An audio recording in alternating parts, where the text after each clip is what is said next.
To have a better understanding about production planning, let us go through the production planning process.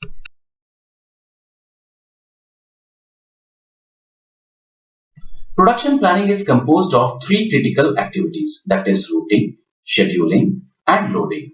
The routing is a production planning activity that is performed to determine the route on which each raw material will be transformed into final product. Routing determines the requirement for the quantity of material, types of equipment or machines, number of workers, skilled or unskilled, for a specific work or operation. In a plan for an order, routing makes use of route sheets.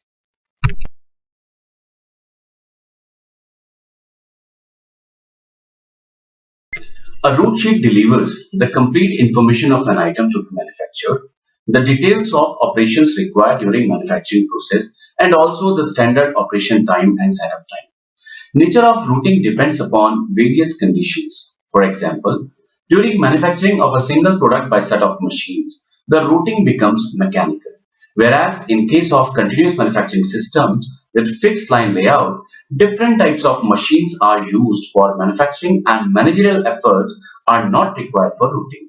While manufacturing different products, the routing becomes very complex.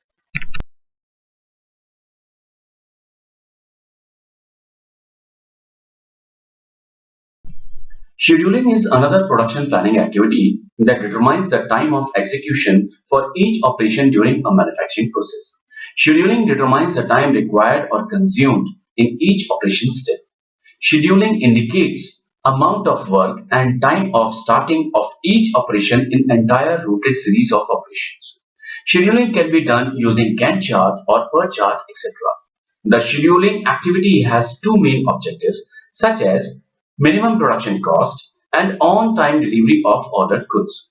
The schedules can be categorized into three types such as operation schedule, master schedule, and sequential schedule.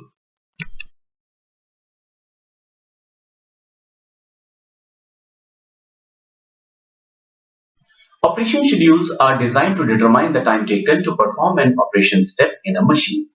Operation schedules not only determines the time required for each operation step, but also gives information on types of machine, material, and labor for each operation. Master schedules are designed to quantify the amount of goods to be manufactured in relation to time for future. Master schedules are designed to determine manufacturing stock in relation to sales forecasting. Sequential schedules are designed to define sequencing of operation in a multi-product plant.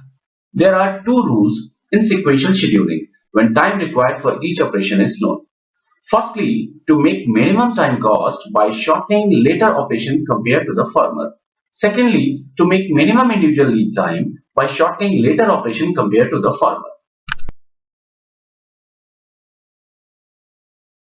Loading is another production planning activity that determines relation between load and capacity where work it is to be done. For example, loading provides information about availability and description of machines such as capacity and speed. Loading assists in justification between annual capacity, workload, and completion date for order.